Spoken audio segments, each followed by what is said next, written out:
akusahan, na-upload mo. I have a group chat with the authorities here in America. Okay? Na pinorward ko lahat. Okay? Pakita ko lang sa inyo. Hindi ko mapakita sa inyo. This is very sensitive. Okay? I am in communication dahil sa sitwasyon ko. Lahat po nitong mga in-expose ko kay Sayarot kasi kailangan ko explain sa authorities kung bakit nila ako ipapagurgur. So, constant from every time, di ba? Hindi naman everyday ako ay kinukumusta kung okay ba ako, ganyan, meron bang stalker, ganyan. So, tinatanong po ako ng gobyerno dito kung ako ba ay safe. Remember, I told you 2 hours kaming nag-usap nitong FBI agent. After I reported them. Kasi, kailangan ko ipaliwanag sa gobyerno ng Amerika kung bakit ako gugurgurin. Okay? So, itong information na ito, na si Kuting ay dapat i-raid sa kanya paipulburon, transmitted na ito.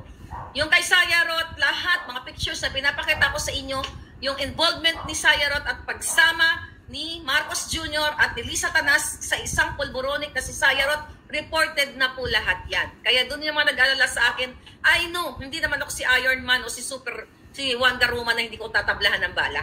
But the thing is, sa haba ng aking litanya dito, mga information, tinatanong nila ako kung ano yung mga involvement ng Marcos Jr. na ito. Ano ba sinasat-sat mo? Bakit kanila papatayin? So, I documented everything.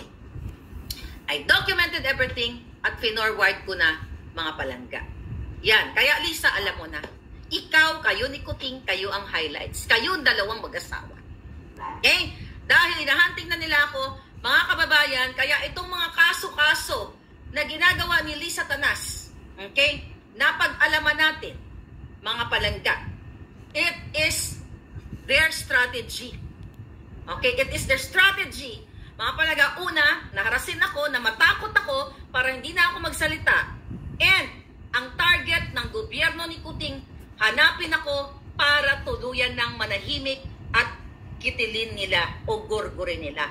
Dapat ninyong malaman. Kaya, dyan sa Pilipinas, no wonder, takot din yung ibang magsalita.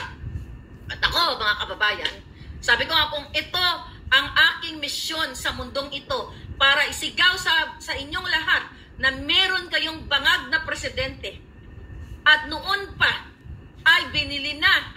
Okay, ang term pala na ginamit, palangga, yung raid na supposedly na si Kuting ay may kalaboso ay binili na o binayaran o binribe na ito ni Lisa Tanas. Binribe na ni Kuting at ni Lisa ang tiwali na cabinet, isa sa cabinet secretaries ni Noynoy para hindi harangin kasi ang PDEA is under what? Ayan, no? Republic of the Philippines, Office of the President. Kaya ina-analyze ko kung si Noynoy kung anong galit na galit sa mga Marcos, di ba? Dahil sa ginawa sa kanilang ama, yun ang mga nakaraanging pangyayari. Bakit hindi alam to ni Noynoy? Kasi nga pala, ang isa sa cabinet secretaries ni Noynoy ay binili na, kinausap na ni Lisa Tanas, ni Marcos Jr. na wag ituloy ang pag-raid sa kanila kahit nasa PDEA na, mga kababayan. Yan ang katotohanan.